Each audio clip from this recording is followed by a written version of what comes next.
So next question is 26।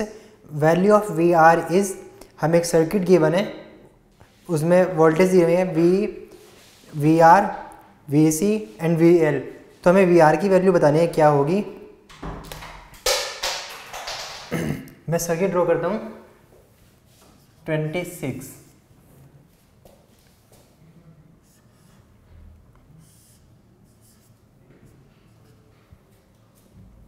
ये 13 volt,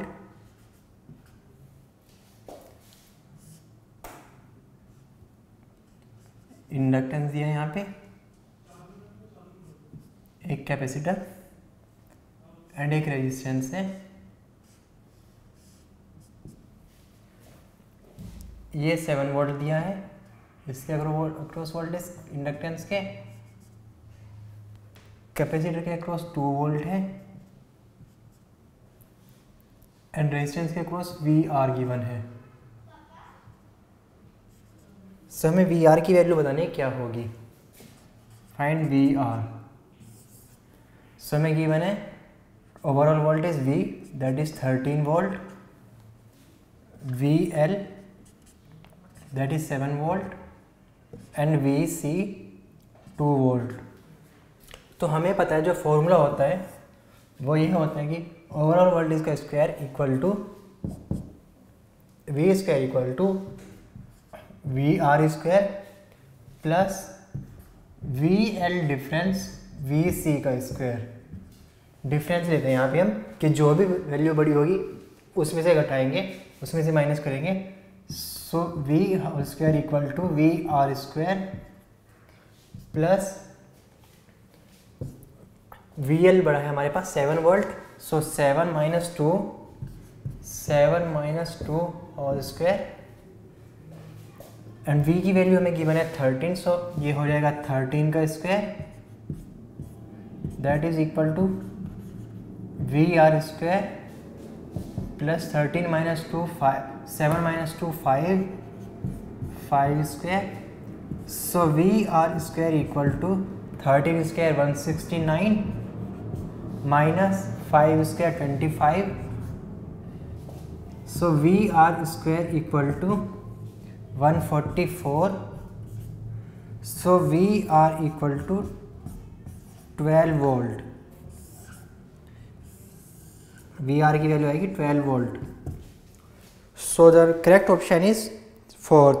सो 26 का fourth option सही है, 12 वोल्ट। ये हमारी वी आर होगी। नेक्स्ट 27।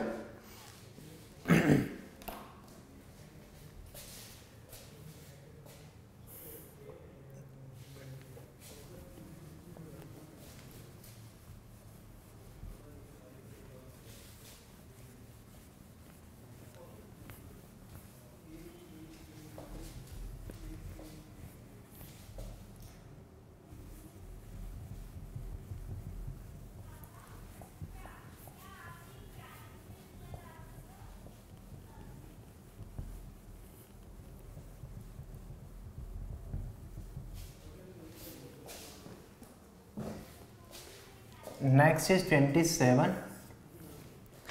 27 में बोल रहा है that if an LCR circuit contains L equal to 8 henry. एक LCR सर्किट है, उसमें L की वैल्यू 8 हेनरी है, L equal to 8H, C दिया है हमें 0.5 mR एंड R दिया है 100 वाट और ये सब सीरीज में है। Then the resonance frequency will be, तो हमें रेजोनेंस फ्रीक्वेंसी बतानी है कितनी होगी। रेजोनेंस फ्रीक्वेंसी FR और ओमेगा R हमें ये बताना है। सो हमें पता है कि रेजोनेंस कब होती है, जबकि हमारा omega L equal to omega C होता है। ओमेगा L की वैल्यू होती है L ओमेगा इक्वल टू 1/ओमेगा C। सॉरी,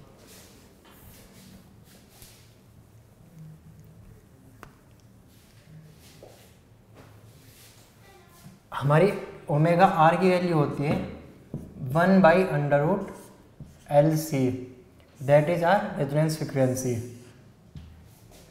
ओमेगा आर है हमारा resonance frequency.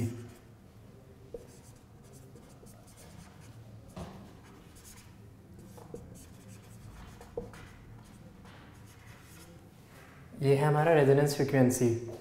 So omega R की वैल्यू जो हम रखेंगे यहाँ पे, that is equal to 1/√L 8 henry है इंटू C 0.5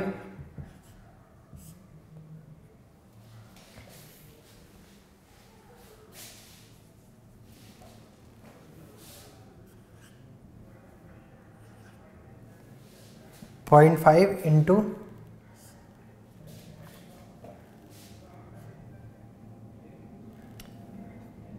10⁻⁻⁴, क्योंकि ये एम आर है तो हमने इसमें इसको आर में कन्वर्ट कर लिया। सो ये आ जाएगा omega R equal to 1/√4 into 10⁻⁻, ऊपर नीचे बाहर आ जाएगी, सो ऊपर हो जाएगा 10⁻²। So omega R equal to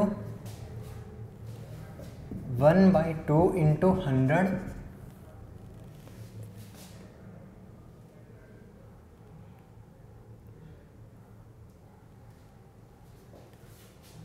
10⁻⁻⁶। Wait,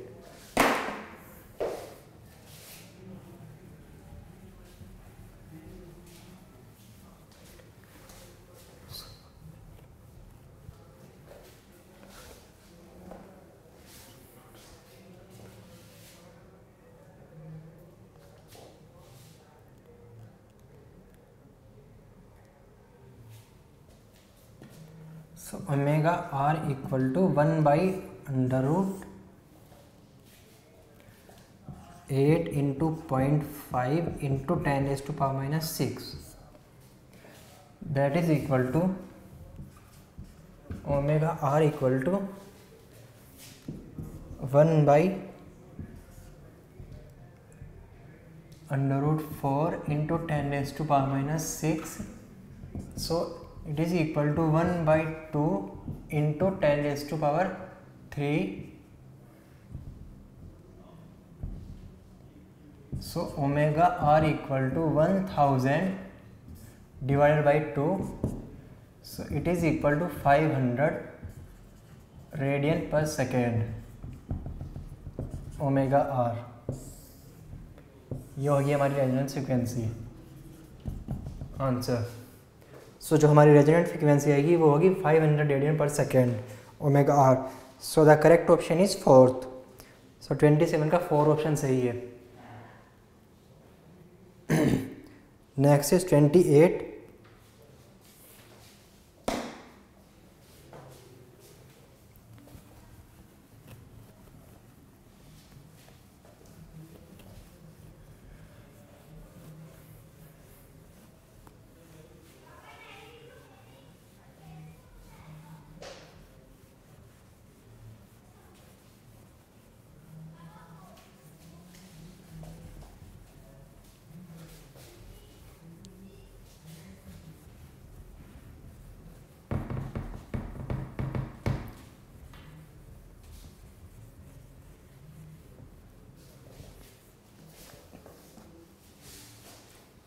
twenty eight में हमें दिया है that a plane progressive electromagnetic wave is represented by E Z. एक हमें इलेक्ट्रोमैग्नेटिक वेव दी है, उसकी इक्वेशन है ई जेड से रिप्रेजेंट किया उसको। E z equal to E naught sine k x plus omega t, and A को दी है B y equal to B naught sine k x plus omega t. Then the direction of momentum transfer by electromagnetic wave is. सो हमसे जो momentum transfer की direction होगी वो पूछिए। अब हमें पता है जिस डायरेक्शन में वेव मूव कर रही होगी उसी डायरेक्शन में मोमेंटम भी ट्रांसफ़र हो रहा होगा। सो जिस डायरेक्शन में वेव मूव कर रही है उसी डायरेक्शन में मोमेंटम भी ट्रांसफ़र हो रहा होगा। सो अगर हम इसको देखें, इस साइन को, प्लस जो साइन है, प्लस साइन का मतलब है कि जो वेव है वो नेगेटिव एक्स डायरेक्शन में मूव कर रही है। दैट मीन्स अगर ये मेरा कोऑर्डिनेट है, ये पॉजिटिव डायरेक्शन, ये नेगेटिव, ये पॉजिटिव वाई डायरेक्शन। सो जो मेरी वेव है वो इस डायरेक्शन में मूव कर रही है, नेगेटिव वाई डायरेक्शन में, नेगेटिव एक्स डायरेक्शन में। इसमें ये इस डायरेक्शन में मेरी वेव मूव कर रही है। सो जो मोमेंटम ट्रांसफ़र होगा वो भी नेगेटिव एक्स डायरेक्शन में ही होगा। That means fourth option is correct. 28 में फोर्थ ऑप्शन सही होगा, that is negative x axis. क्योंकि अगर यहाँ पे माइनस साइन होता है के एक्स माइनस ओमेगा टी या के एक्स माइनस ओमेगा टी अगर होता है यहाँ पे, तब जो मेरी वेव होगी वो पॉजिटिव एक्स डायरेक्शन में मूव कर रही होगी के एक्स माइनस ओमेगा टी होने पे। लेकिन यहाँ पे के एक्स प्लस ओमेगा टी दिया है, इसका मतलब है कि मेरी जो वेव है वो नेगेटिव एक्स डायरेक्शन में मूव कर रही है। सो मोमेंटम भी नेगेटिव एक्स डायरेक्शन में भी ट्रांसफ़र हो रहा होगा। नेक्स्ट आते हैं 29 पे।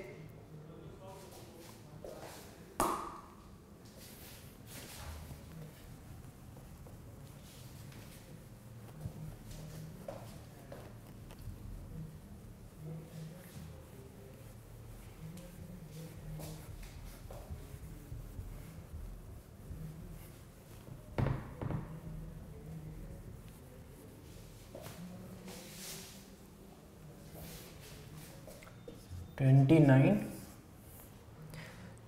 बोलते हैं that 3 immiscible transparent liquids with refractive indices.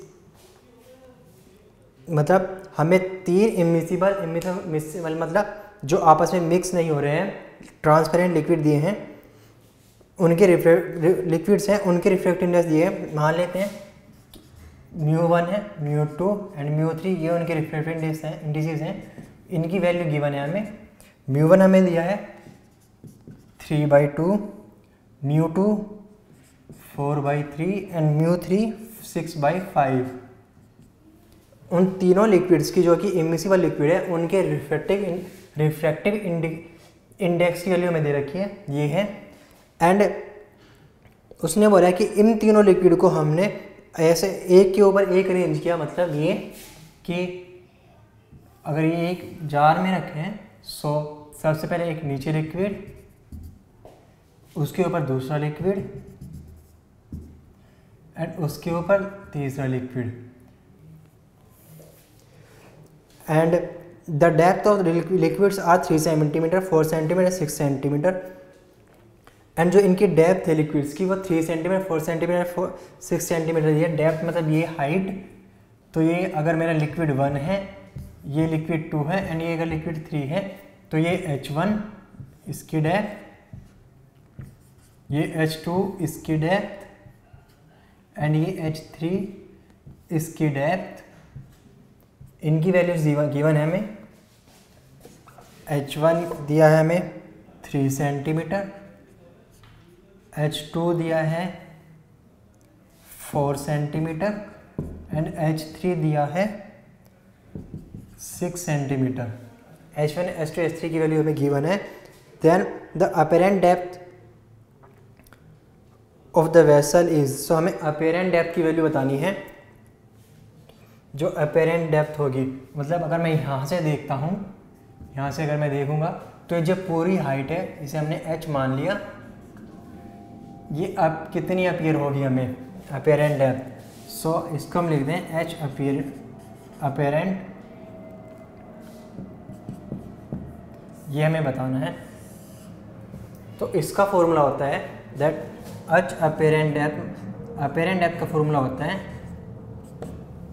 कि जो भी हाइट गिवन है हमें वो that is h1 divided by the refractive index और दैट मटेरियल और लिक्विड। जैसे हमें यहाँ पे h1 की जो L1 लिक्विड है वो h1 हाइट तक है एंड उसका रिफ्रैक्टिव इंडेक्स μ1 है that is 3/2। So h apparent जो होगी वो होगी h1/μ1 plus h2/μ2 plus h3/μ3। ये होगा हमारा अपेरेंट डेप्थ पूरा। सो जब हम कैलकुलेट करेंगे, so H apparent equal to H1 है हमारा 3 centimetre and H1 by mu1 that is H1 by mu1 is 3/2, so 3/2 that is 3 into 2 plus H2 है हमारा 4 centimetre, so 4 by mu2 that is ये 4/3 plus H3 है हमारा 6 centimetre, 6 divided by mu3 that is 6/5, सो 3 से 3 cancel, 4 से 4 cancel, 6 से 6 cancel, सो जो H apparent आएगा वो आएगा 2 + 3 + 5 that is equal to 2 + 3 5 + 5 10 centimetre. ये हो गई में हमारी H apparent depth.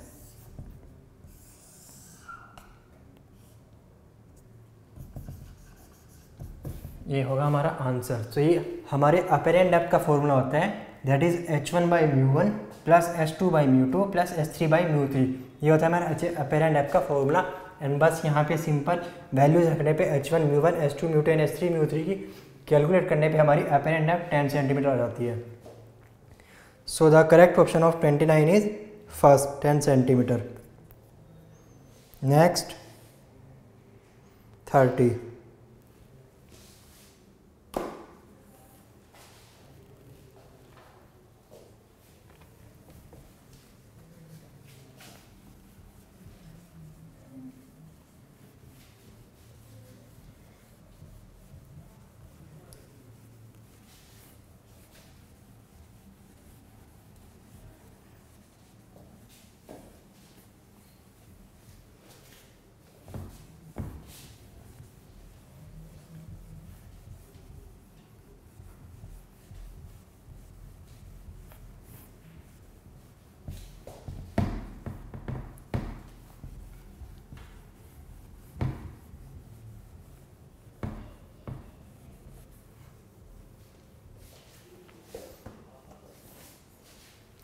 Next question is 30।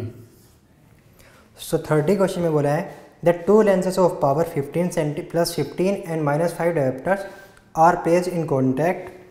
हमें दो लेंसेज दिए हैं, उनकी पावर दी है P1 equal to +15 dioptre and P2 equal to -5 dioptre. So इन दोनों लेंसेज को हमने एक कॉन्टैक्ट में रखा। Then the focal length of the combination is, तो जो कॉम्बिनेशन बना इन दोनों लेंसेज से उसका हमें फोकल लेंथ बतानी है। उसकी मान लेते हैं कैपिटल F है फोकल लेंथ। सो जो P1 पावर का जो लेंस है उसकी फोकल लेंथ वो मान लेते हैं F1 है एंड इसकी फोकल लेंथ F2 है। सो F1 की वैल्यू हो जाएगी, क्योंकि पावर हमारी जो मेन फॉर्मूला होता है हमारा,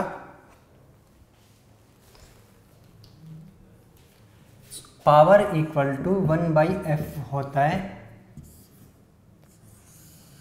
पावर इक्वल टू 1/f ये फॉर्मूला होता है हमारे पास। सो इस फॉर्मूले से F1 आ जाएगा। That it means that power is the inverse of focal length of the lens. So F1 आ जाएगा इस फॉर्मूले से 1/15 एंड F2 आ जाएगा यहाँ इसी फॉर्मूले से -1/5।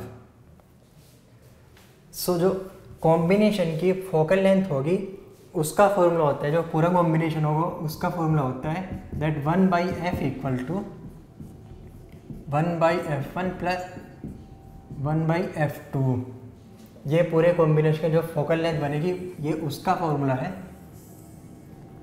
सो 1/f equal to 1/f1 that means 15, ये माइनस में होगा, plus 1/f2 that means -5, so -5, so 1/f equal to 15 - 5 10, so f equal to 1/10 centimetre.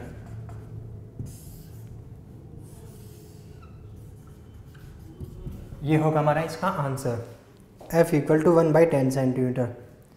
So जो 30 में ऑप्शन दिए हैं वो थोड़ा मिस्टेक है उसमें, जो इसका जो करेक्ट ऑप्शन होगा वो एक्चुअली 1/10 सेंटीमीटर। सो जो सेकंड ऑप्शन है उसको 1/10 सेंटीमीटर होना होगा, वो 1/10 सेंटीमीटर ना कि 10 सेंटीमीटर। सो हमें मेन प्रॉब्लम हमारा ये था कि जो कॉम्बिनेशन बनता है लेंसेज का, जो ये दो लेंसेज थे हमारे पास कॉन्टैक्ट में,